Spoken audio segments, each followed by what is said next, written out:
The last shape that we're going to apply a graphic to is a glass ball. So here's what it'll look like when we're done, or sort of like when we're done. First thing we need to do is set up the stripe pattern.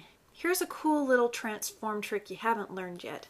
Create a new layer, grab your marquee tool, and select an area that'll be a tall skinny bar and fill it with color. I do that with Option Delete to fill it with color. And then deselect, Command D.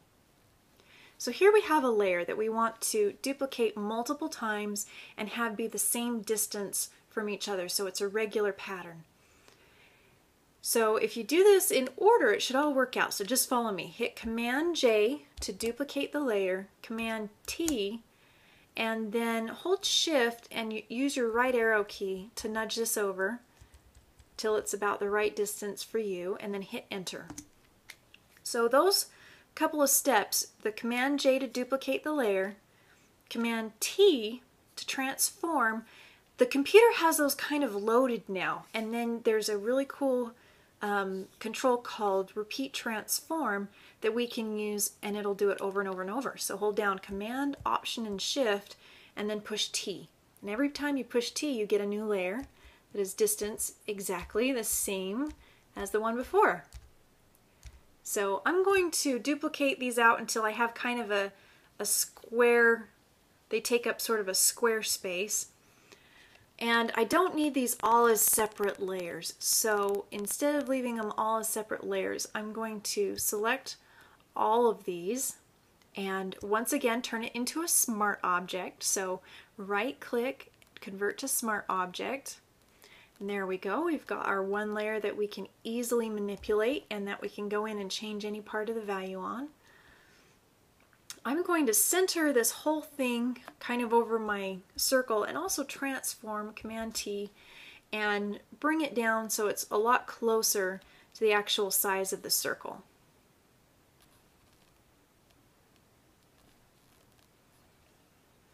Once you've got it lined up about to the edges of the circle, we can use one of those presets again to make this work.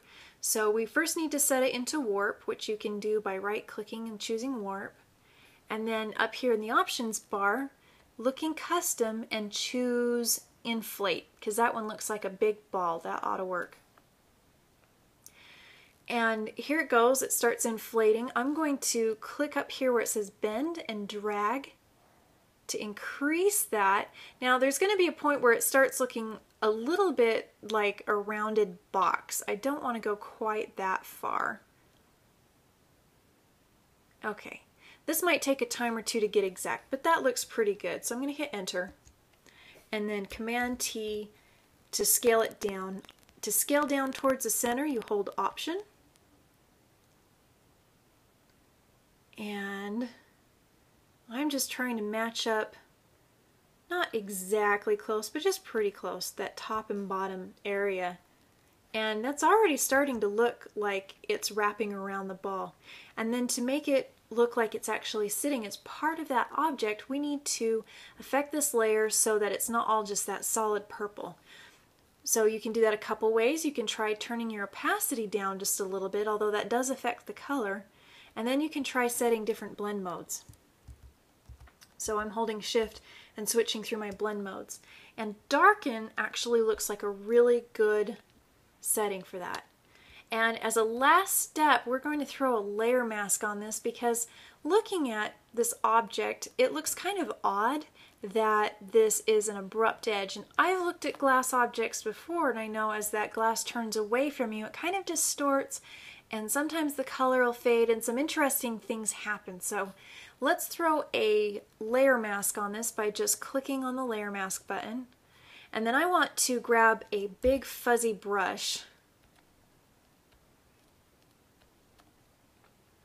and set black as my paint color and make sure I'm on my layer mask, the little brackets around the layer mask.